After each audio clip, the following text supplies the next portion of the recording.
Começa agora o programa Conexão Pastoral Universitária, aqui na Rádio Web UFN.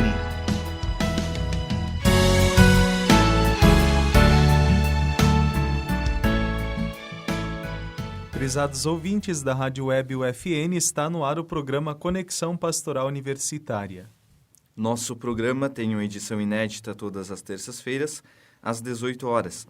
As reprises do programa ocorrem às quintas-feiras, às 7h30 da manhã e aos sábados, às 18 horas. A você, amigo e amiga que nos acompanha por meio da Rádio Web UFN, a nossa rádio universitária, saudamos com a nossa saudação franciscana de paz e bem. Estamos iniciando mais um programa Conexão Pastoral Universitária, espaço onde semanalmente nos encontramos para conversar a respeito de algum tema, refletir assuntos que são importantes tanto a nível informativo, espiritual, acadêmico, enfim, assuntos que possam contribuir para uma melhor formação humana, entendida aqui nos seus diversos aspectos. E para que isso ocorra, a gente sempre conta com a presença de pessoas muito especiais que vêm aqui partilhar com a gente algumas ideias que possam agregar tanto a nossa formação acadêmica, também quanto seres humanos. E hoje nos alegramos aqui com a presença do professor Maurício Dias, que é docente aqui da UFN, que posteriormente também vai se apresentar, falar um pouquinho quem é ele, e também os alunos Denzel Valiente, né? Pronunciei certo? Sim. Isso aí.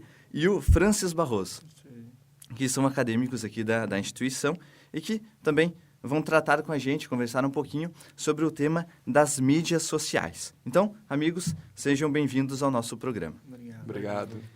E sempre quando a gente traz um convidado aqui, a gente sempre quer conhecer um pouquinho quem são, né? De onde vêm, o que fazem, e também para aqueles que nos acompanham, saibam um pouco dos profissionais e dos acadêmicos, de todos aqueles que perpassam o espaço da nossa universidade. Então, queria começar então pelo Francis, se apresentando, falando um pouco quem tu é, quanto tempo está na instituição, enfim, algumas informações básicas aí para que o pessoal que nos acompanha saiba quem é o Francis.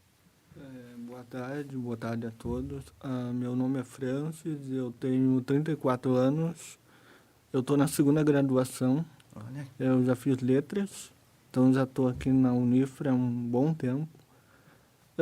Eu estou fazendo jornalismo já faz 2 anos, estou no 4º semestre. Essa é a minha primeira monitoria. Eu estou fazendo monitoria em mídias sociais. É uma área que no início eu tinha assim, vamos dizer, um conhecimento muito básico. Eu achava, sei lá, que mídias sociais era você sentar na frente do computador. Que às vezes é um pouco a imagem que o pessoal tem, né? Então é que interessante. você vai ficar na frente do computador digitando e tal. Mas quando você começa a participar, você percebe que há um processo muito grande, assim, você se envolve com muitas coisas diferentes, você tem um mundo à tua frente, assim, o conhecimento é muito amplo, você precisa estar sempre se qualificando, buscando se renovar. Aprimorando o conhecimento, exatamente. Né? E tu é natural aqui de Santa Maria mesmo, Francis? Sim, de Santa Maria. Bacana, então seja muito bem-vindo aqui ao nosso espaço. E o nosso outro convidado é o Denzel Valiente, então seja bem-vindo. Muito obrigado. Bom, eu me chamo Denzel, eu tenho 18 anos, eu estou aqui na instituição fazendo jornalismo desde o ano passado, estou no 3º semestre e eu participo de um programa, num podcast que a gente lança ele nas redes sociais, no Spotify, temos Instagram também, que ele trata sobre mídias alternativas, então, e é bem ligado com esse contexto das mídias sociais. Então depois tu comenta um pouquinho com a gente bom, obrigado. O projeto. E por fim, o nosso professor aqui, o Maurício Dias. Então, seja bem-vindo, professor. Obrigado. Bom, eu sou professor aqui da universidade desde 2013. Eu tive uma experiência antes em 2012, numa substituição. E tenho trabalhado bastante com disciplinas na área de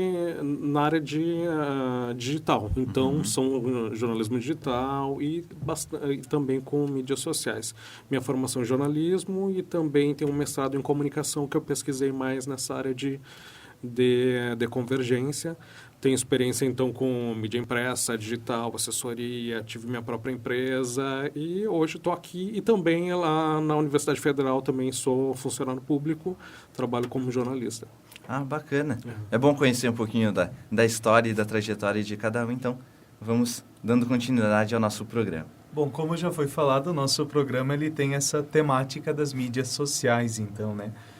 E essa ideia de discutir sobre esse tema, ela surgiu quando Frei Rodrigo e eu soubemos que no último dia 30 de junho, né, era lembrado o Dia das Mídias Sociais, no objetivo de prestar, então, uma certa homenagem e também refletir sobre o impacto, a revolução que as mídias provocaram e provocam ainda na sociedade, né? E para começar esse bate-papo nosso, né, com vocês, a gente gostaria de perceber, né, aliás, perguntar, como vocês percebem a importância dessa data, né, o Dia das Mídias Sociais, para a sociedade?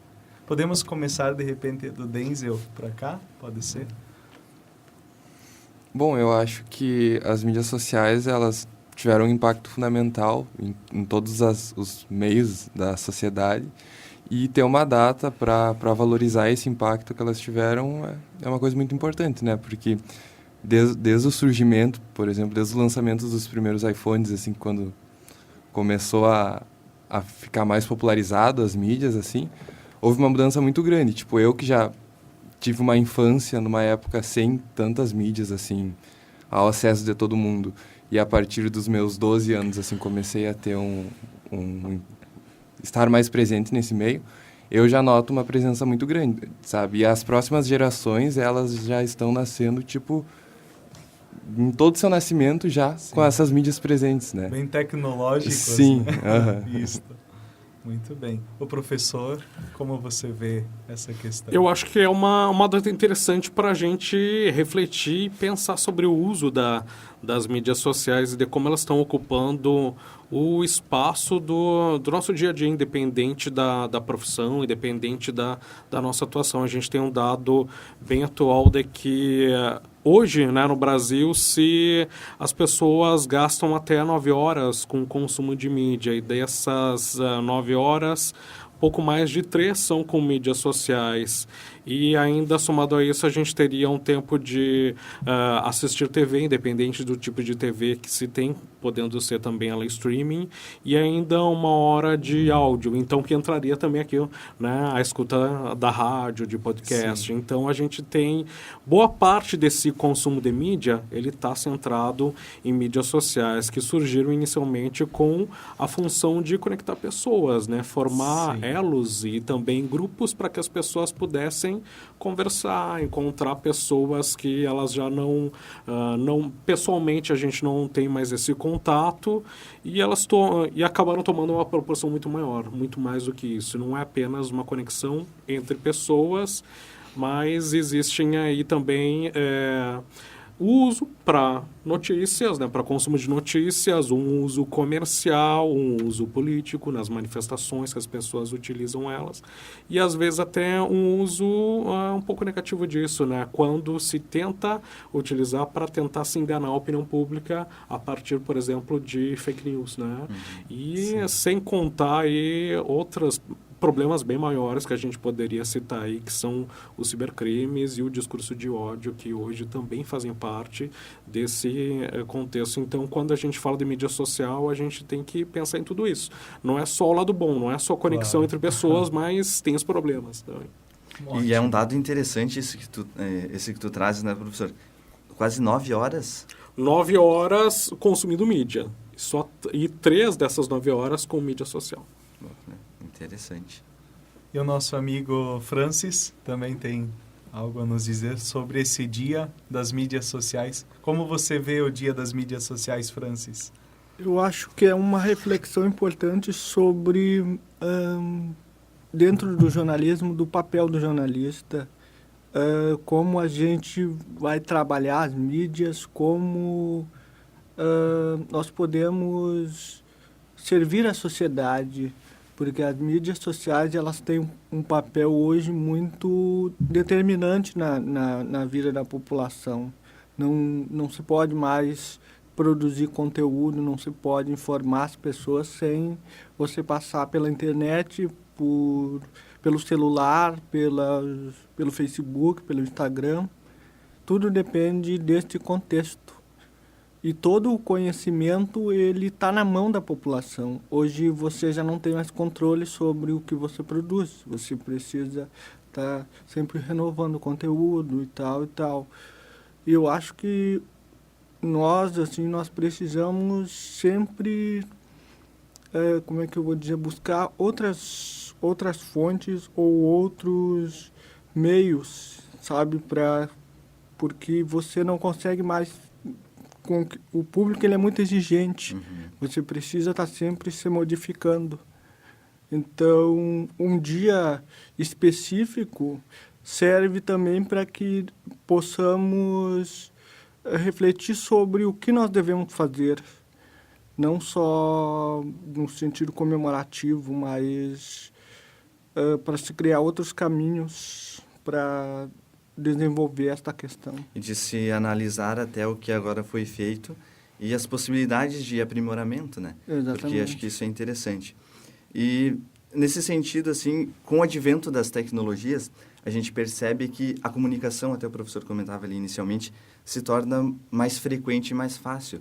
Até estabelecer novos laços de amizade com quem está distante, isso é uma grande qualidade que as mídias possibilitam. Mas também, por outro lado, se por vezes a gente fica distante de quem está perto. Então, nesse sentido, assim, nesse cenário que a tecnologia apresenta, como vocês veem os benefícios, que são tantos, são inúmeros, que a tecnologia, como geral, proporciona, mas também os desafios, as dificuldades e os lados negativos que por vezes aparecem.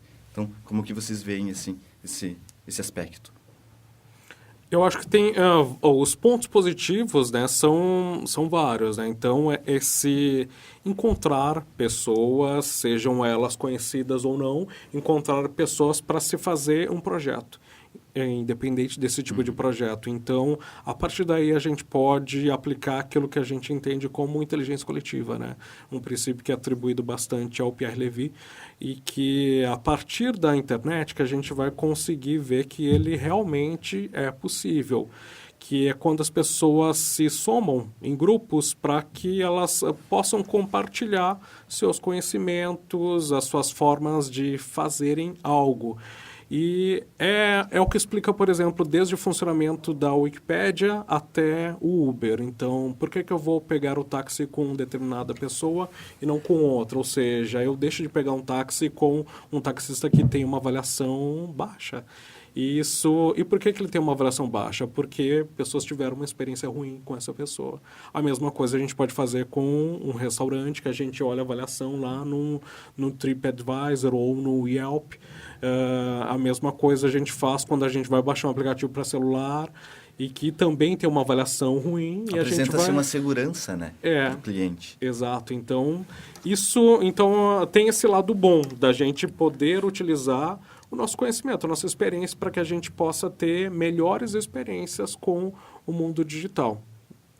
Então, essa facilidade com que a gente tem o acesso à informação, à comunicação e à cultura também são louváveis, né? A gente nunca teve isso em nenhum outro período da história, essa forma de acesso tão facilitado a bens culturais e a informação. Então, a gente pode acessar livros, músicas, filmes, séries. Isso é muito prático da gente conseguir, e tem gerações que já praticamente nasceram nessa ambiência em que é muito fácil acessar tanto conteúdo, e aí a dificuldade também acaba sendo um ponto negativo disso, é saber selecionar ou então também dar conta com essa abundância de informação, a dosagem, que é tão... não só dosagem, mas também com a superinformação, que é um dos problemas do mundo digital. A gente tem tanta informação que a gente não sabe como selecionar, e a gente acaba, às vezes, não prestando tanta atenção para algumas coisas. Acaba que as pessoas escaneiam os textos em vez de lerem eles com atenção, e elas acabam pulando as músicas muito rápido em vez de ouvirem o álbum inteiro e tentarem fruir com aquilo ali. O mesmo acontece com a as séries, com os filmes, né? Então, as pessoas que têm experiência com Netflix, por exemplo, elas se entediam de tanto ficarem procurando algo e ficam mais tempo procurando do que assistindo. Bom, eu acho que as vantagens, assim, as coisas boas, principalmente das mídias, está na comunicação, no entretenimento e na informação também, no acesso à cultura. Mas, por exemplo, tudo tem o seu nível, né, de saudável, assim, ao momento que aquilo passa a ser muito intenso, a ser demais, pode acontecer algumas coisas prejudiciais. Mas uma vantagem que eu acho muito explícita e muito boa, assim, no meu caso, é que, por exemplo, a minha família não é daqui, eu sou de outra cidade, e ter como se comunicar com a minha família através da internet, através das redes, foi fundamental, assim, para minha estabilização aqui, para eu me acostumar com a cidade, sabe?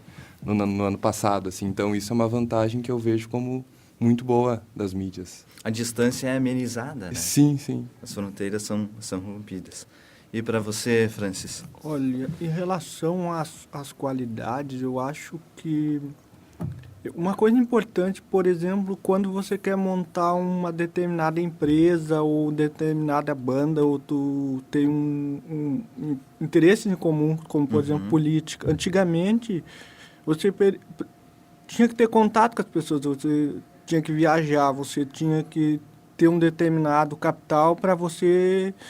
Hoje não, hoje com a internet basta você ter uma fibra ótica, sei lá, você conversa com a fulana que está lá na Amazonas, com a outra que está lá nos Estados Unidos, sabe?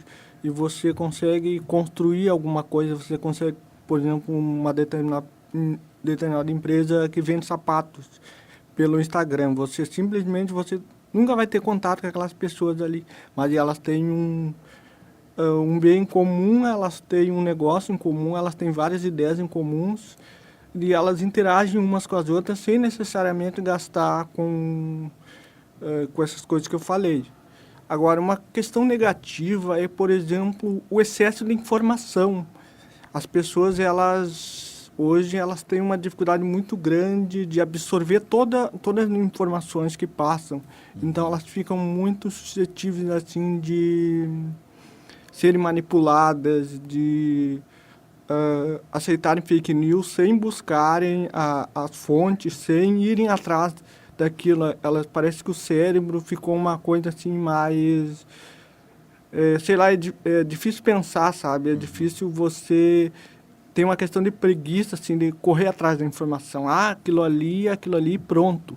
E uma outra questão interessante que eu li esses dias é que o ser humano, ele está mudando a forma da cabeça. Porque as pessoas, elas ficam tanto tempo na frente do celular que tem um osso aqui atrás que ele está saindo para fora e os cientistas estão falando que as crianças estão nascendo com um chifre, mas entre aspas, né? Sim. Porque de tanto você ficar com a cabeça virada para baixo. Interessante, né?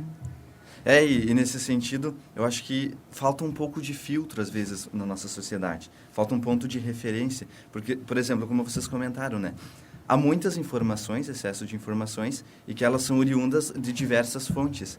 E, às vezes, se falta uma fonte segura, né?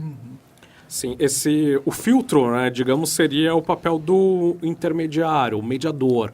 Quem é que era o responsável pela mediação dessa informação com a sociedade? Durante muito tempo, quem foi responsável por isso era a igreja. Depois a gente tem a escola, a mídia, né? Então são mediadores importantes daquilo que chega até a comunidade. E com as redes sociais é como se a gente, né, tirasse essa uma mediação. Ligação direta, né? É uma ligação direta.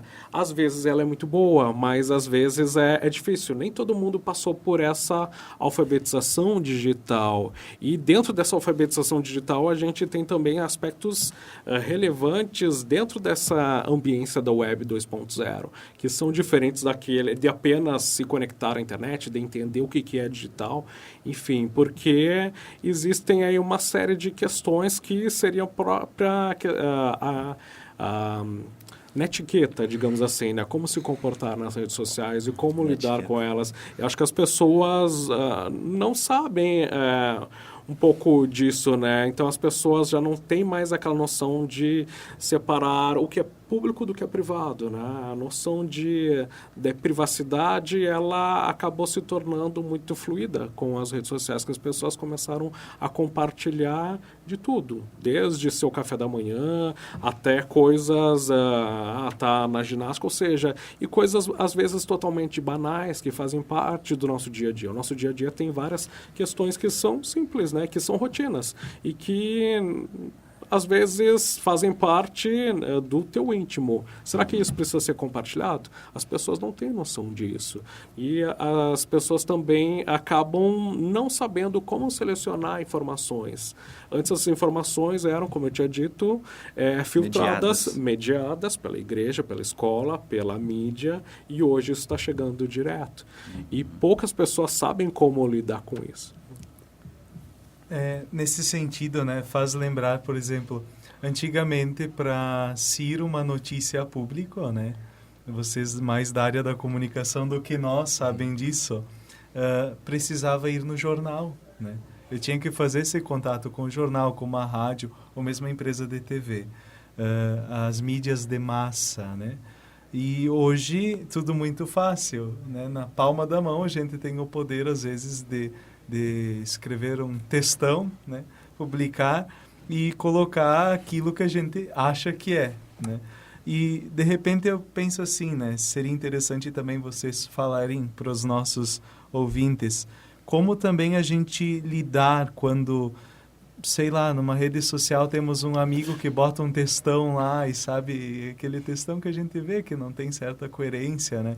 Mas como lidar com essas situações também no mundo, né, das mídias sociais hoje? Porque hoje todo mundo tem o seu próprio jornal, sua própria rádio nesse sentido, né? Como vocês enxergam um pouco isso? Teria alguma dica, assim, para nossos ouvintes ou não?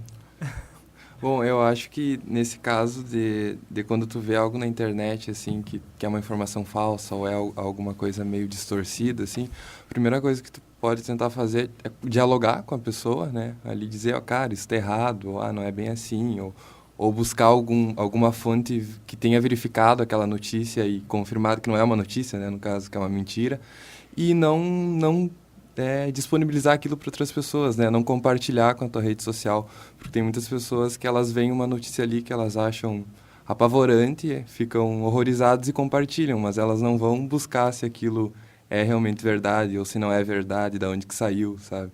Sim. Então, acho que falta um pouco de diálogo e um pouco de pesquisa também, de tu ir atrás daquela informação e confirmar se ela é falsa ou verdadeira.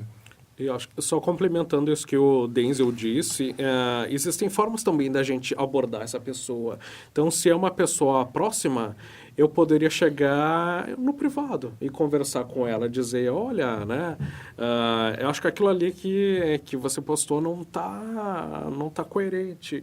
E uma coisa que eu faço, né, pessoalmente, eu daria os links mostrando que aquilo ali está errado, né, ou então daria os links do que é a informação correta, né? Então, porque isso ajuda a pessoa a se dar conta. Às vezes, o que a gente tem percebido é que não adianta dizer que a pessoa está errada. É preciso provar que ela está errada. Ter uma fundamentação, né? É preciso uma autoridade. ter isso. Então, isso também é hoje parte do papel do jornalista. A gente resgata a função jornalística e também faz parte também da rotina desmentir notícias falsas. Então...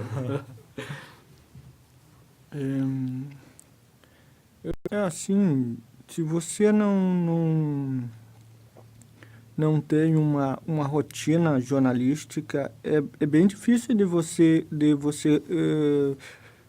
principalmente quando a pessoa é uma pessoa que tem um conhecimento, um senso comum muito maior, muito mais profundo do que o senso crítico. O que eu vejo é que as pessoas em geral, não todas, é claro, mas uma boa parte da sociedade, elas não buscam conhecimento, elas não leem, elas não... Sabe, você absorve a informação, aconteceu, caiu um meteoro, não sei, esses dias no Rio Grande do Sul.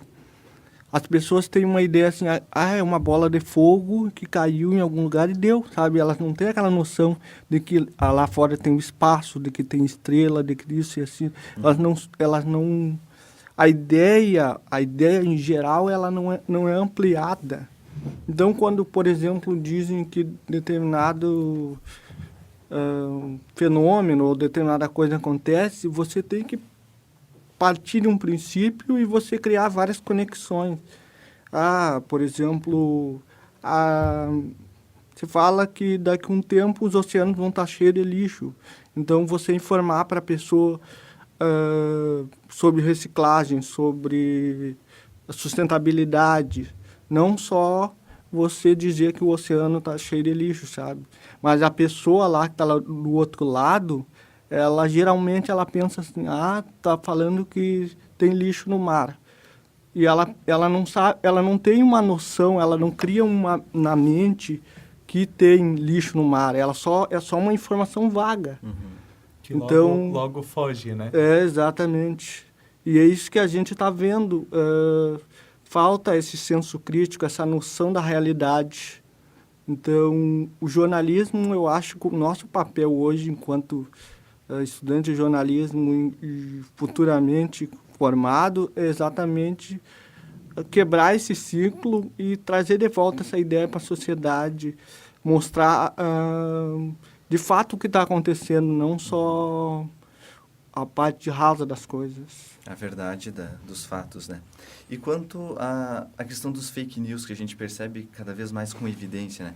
Como trabalhar com isso e possibilidade disso ser amenizado? Vocês, assim, talvez na área do jornalismo tenham um pouco mais de conhecimento, né? Então, meios que talvez isso possa ser... Hoje, uma das formas de combate às fake news são o que a gente chama de fact-checking, né? São agências ou projetos de checagem de dados ou checagem de discursos, né? Então, como, por exemplo, o projeto Truco, da agência pública, o Jornal aos Fatos. A gente tem alguns projetos aqui no Brasil e também temos vários projetos no mundo. Durante as eleições, teve um projeto que foi o Comprova, né? Que, então, reunindo jornalistas de vários veículos que estavam trabalhando para tentar checar informações relacionadas às eleições. Então, existem, então, iniciativas, portanto, que vão funcionar durante um determinado período, como eleições, que a gente vai ter uma disseminação muito grande de informações falsas, justamente para tentar, às vezes, mobilizar a opinião pública para um lado, ou para tentar... mascarar ou para tentar queimar determinadas candidaturas. Então, acho que isso é muito importante, esse tipo de iniciativa que é baseada em estratégias de apuração, né? Que é, então, verificação de informações, de checagem daquelas informações, saber de onde é que elas foram tiradas, ou também poder comprovar que aquilo ali não existe. E muitas vezes essas informações estão fora de contexto, muitas vezes elas atribuem fontes que não existem, ou fontes que não disseram ou que não sabem daquilo ali. Então, é muitas vezes possível comprovar essas notícias ou melhor, né, derrubar uma dessas notícias falsas com informação verídica, com documentos, com relatórios, com gravações, com discursos e poder atestar. Muitas vezes os números que são ditos por determinados candidatos durante o período eleitoral são números que não condizem com a realidade. Então, as agências de checagem nos ajudam nesse sentido. Mas existem várias outras formas de fake news que não são só essas, né? Existem aquilo que a gente tem observado que são algumas feitas, digamos assim, profissionalmente, para tentar enganar as pessoas. E aí são as fake news mais difíceis de serem encontradas, né? E de serem, digamos assim, que as pessoas conseguem localizar que elas são falsas. Mas tem aquelas que são mais básicas, digamos assim, amadoras, que qualquer um de nós pode detectar muito facilmente que elas são falsas, em função de problemas de formatação, problemas de textos, erros grosseiros de ortografia, enfim. Tem aos montes, né? Falta de fontes, crédito de fotos, informações sem contexto, erros grosseiros assim de edição dos vídeos. Enfim, eu acho que o internauta precisa também se dar conta disso e começar já a separar essas coisas que têm erros muito grosseiros e que não condizem com a realidade e começar a separar fontes confiáveis, sejam elas da mídia massiva, sejam elas da mídia independente, que hoje tem conseguido fazer um trabalho, às vezes, até melhor do que da mídia massiva. Muito bem, dando continuidade, então, né, dentro do nosso tema das mídias sociais. Também gostaria que o professor e também os nossos colegas, né, alunos, comentassem um pouco como esse tema, né, ele é trabalhado em nível acadêmico, né? E talvez uma pergunta, assim, para guiar um pouco o nosso diálogo, né? Como formar profissionais diferenciados e comprometidos, então, com a verdade dos fatos, né? Como que o curso hoje de jornalismo e a publicidade e propaganda, né, na nossa instituição trabalham também isso tudo? Bom, a verdade, ela faz parte, é um dos pilares do jornalismo, né? Mas a gente também precisa ter em mente de que a verdade relativa, ela é um pouco discutível, né? Então, ela precisa, até a gente poderia ter uma discussão filosófica sobre isso, né? Então, vai para um outro caminho. O que a gente busca? É tentar ver aquilo que é mais próximo do que realmente aconteceu, né? Ou seja, mais próximo da noção de verdade, da veracidade. Então, isso vai permear tudo que a gente faz dentro do jornalismo. Então, aquilo que não é verdadeiro não serve para nós. Aquilo que não pode ser comprovado não serve. Então, aí a gente trabalha com apuração. Então, ela vai fazer parte de todas as práticas que a gente trabalha. Então, tentar se comprovar que algo realmente aconteceu, ou tentar se contrastar, às vezes, informações. Então, às vezes, um trabalho de apuração de informações, a gente vai ver que a percepção das pessoas é diferente. Então, por isso que eu falo que, às vezes, a noção de verdade ela é relativa, porque vamos dar um exemplo de um acidente, por exemplo, que é algo bem rotineiro dentro do jornalismo. Então, cada pessoa vai ver esse acidente de uma forma diferente. Então, elas podem ter interpretações diferentes, ou até mesmo, digamos, qual foi o horário do acidente. Então, se o meu relógio não estava igual ao teu, eu vou dizer que o acidente foi em um horário diferente. Então, entram aí questões que às vezes são singelas, mas que mudam também a forma com que a gente apresenta os fatos. Então, cabe ao jornalista tentar buscar o máximo de informações para que ele chegue o mais próximo da verdade e que ele também desconfie disso e que ele questione isso. Por que às vezes, né, a polícia rodoviária e os bombeiros têm informações diferentes? Justamente por essa questão de percepções diferentes ou por terem alguma coisa ali que não está exatamente ou seja, não calibrar exatamente seus dados, né? Então, usaram réguas diferentes para verificar isso. A fonte não é a mesma, né? A fonte, às vezes, não é a mesma. E isso também vai mudar a forma com que se noticia, né? Então, se instituições que a gente considera como fontes oficiais e que até então a gente confiava tem dados diferentes. Então, só parte desse exemplo, mas a gente tem vários outros em instâncias bem maiores e que hoje a gente tem visto que a gente precisa também aprender a desconfiar das fontes oficiais e das fontes institucionais. Elas podem também estar querendo nos conduzir para um caminho que não é o verdadeiro. Então, a gente também discute isso. Em relação a mídias sociais, a gente tem uma cadeira específica sobre mídias sociais e jornalismo, mas a gente já começa a discutir elas a partir de disciplinas mais teóricas, como cibercultura, e também nas cadeiras de jornalismo digital. O resultado disso, além de toda a parte teórica, da discussão, a reflexão sobre o uso delas, tem sido com alguns projetos. E alguns dos projetos que a gente tem feito é trabalhar com Instagram e podcast. Podcast em digital e Instagram em mídias sociais. Então, acho que o Denzel pode falar um pouquinho dessa experiência. Por exemplo, no nosso podcast, que eu participo junto com mais 3 colegas, nós falamos sobre mídias alternativas. E dentro dessas mídias alternativas, acontece muito disso dos checadores de notícias, das mídias que elas buscam trazer uma visão dos fatos diferentes do que às vezes as grandes mídias buscam, ou do que aquelas notícias mais, por exemplo, que vão só para o lado das assessorias de imprensas ou do que dizem as grandes instituições, né? Mas procurar buscar uma verdade, assim, dando um espaço de fala para as pessoas que às vezes não são ouvidas, né, pela mídia tradicional.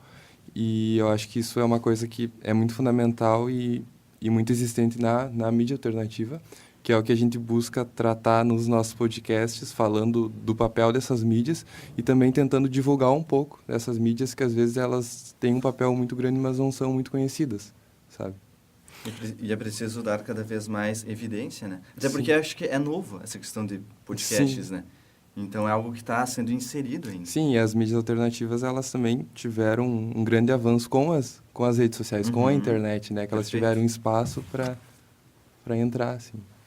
E a gente trabalha também no laboratório, né, no Multijor, que é o Laboratório de Jornalismo Multimídia, que daí o Francis pode falar um pouquinho sobre isso.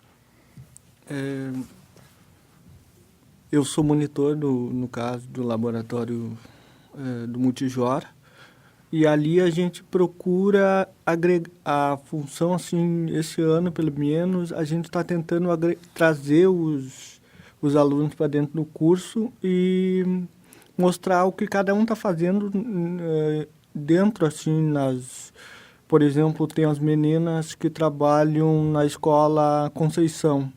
Elas têm um projeto muito bacana que elas trazem as crianças lá da região para dentro da universidade para mostrar, fazer esse contraponto, sabe? Mostrar para as crianças como é que é a vida universitária e também para a gente ver como que é a realidade social dessas pessoas. Então, você tem, assim, um dinamismo muito grande, porque você mostra várias realidades diferentes. Tem os meninos, por exemplo, da AIA, que eles trabalham com a parte de robótica. Aí eles mostram o mundo cibernético, por exemplo, o cinema da ficção científica, essa questão dos drones, questões relativas a, por exemplo, tem a robô Sofia, sabe, que até há um tempo atrás ela recebeu cidadania, não me lembro se foi da Arábia Saudita. Que é algo incrível, né? Tem uma entrevista dela e ela fala sobre a relação dela com a humanidade. Isso é uma coisa muito legal. Tem os meninos do Pod Comércio, tem o grupo da Primavera, que eles trabalham com mídias alternativas. Tem um outro grupo também que eles procuram mais uma parte de assessoria de imprensa, divulgação de empresas.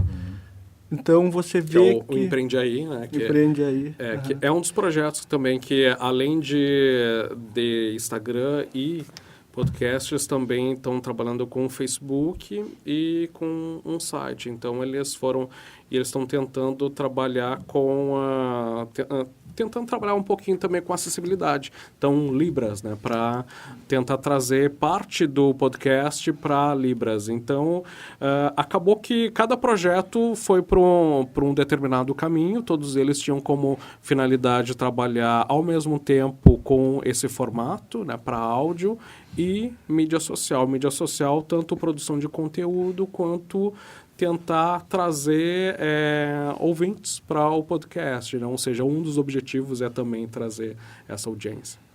Maravilha, então estamos chegando ao final do nosso encontro aqui, desse bate-papo legal, com muitas informações, que também esclarecem algumas dúvidas que a gente tem. E eu tenho apenas uma curiosidade, assim, voltada à questão das tecnologias, de forma mais específica, às redes sociais. A gente sabe que tem muitas atualmente, desde Facebook, Instagram, WhatsApp e tal. Será que há possibilidade de novas, por exemplo, que estarem surgindo, ou essas já existentes talvez irem enfraquecendo um pouco, porque a sociedade ela é muito, muito ágil, né? Então as coisas são muito flexíveis. Então não sei se tem aí na visão, sei lá. Eu acho que sim. Eu acho que em primeiro lugar, o Facebook está passando por um momento de saturação. Então, existe uma migração dos internautas do Facebook para outras mídias, em função dele até mesmo ser usado no ambiente de trabalho. As pessoas ficam parte do seu tempo de trabalho no Facebook, fazendo diversas atividades ali, seja divulgando atividades, fazendo atividades que são comerciais ali, ou conversando em grupos ali, ou formando grupos no bate-papo. Então, o Facebook ele passa por um momento de saturação. Esse foi o primeiro, a partir do ano passado, foi o primeiro ano em que o Facebook teve uma queda de audiência geral e uma queda de todos os dados também de engajamento. Isso repercute num aumento do Instagram. A gente tem notado que a audiência do Instagram tem aumentado. Qualquer pessoa hoje que criar uma página no Instagram vai conseguir ter, em pouco tempo, assim, um grau considerável de audiência, em função das pessoas quererem um outro tipo de conteúdo. O YouTube hoje também é uma das principais mídias que a gente tem no mundo inteiro, mas eu acho que existe espaço aí para novas plataformas, porque todas elas vão passar por um momento de saturação, estagnação. O público começa a enjoar do mesmo formato e também dessa superutilização de alguns formatos ali.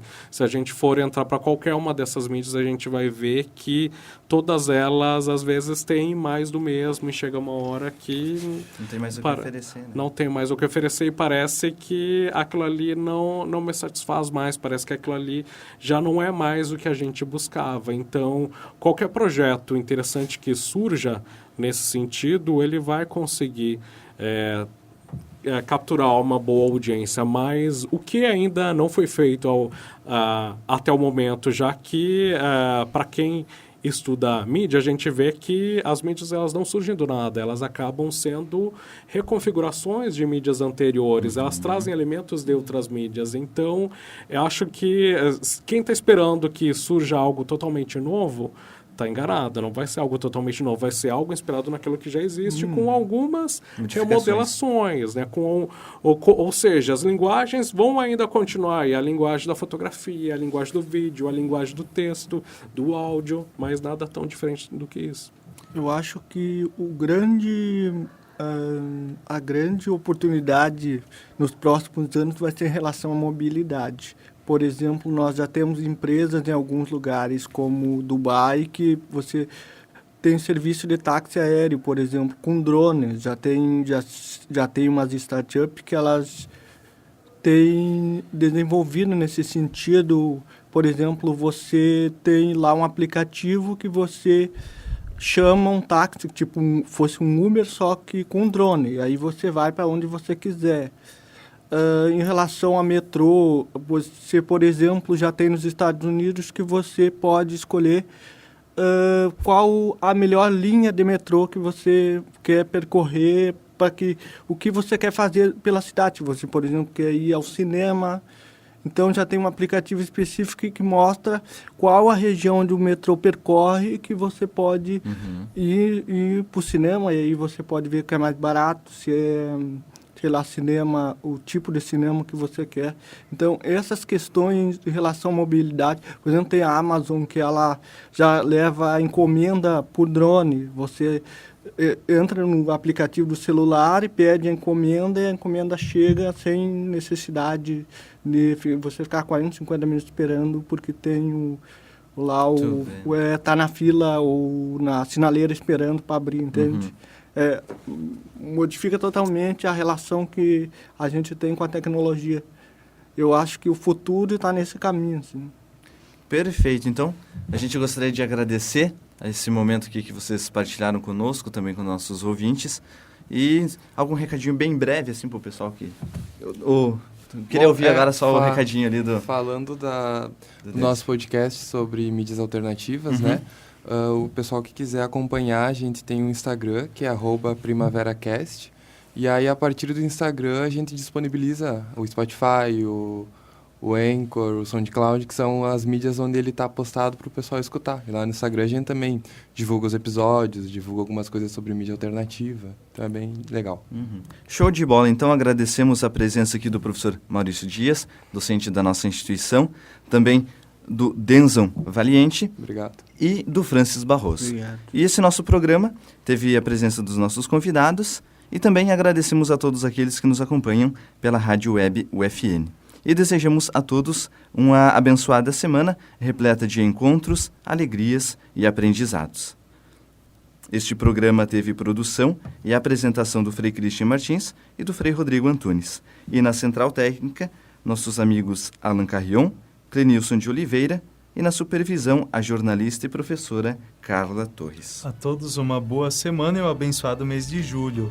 Paz e bem.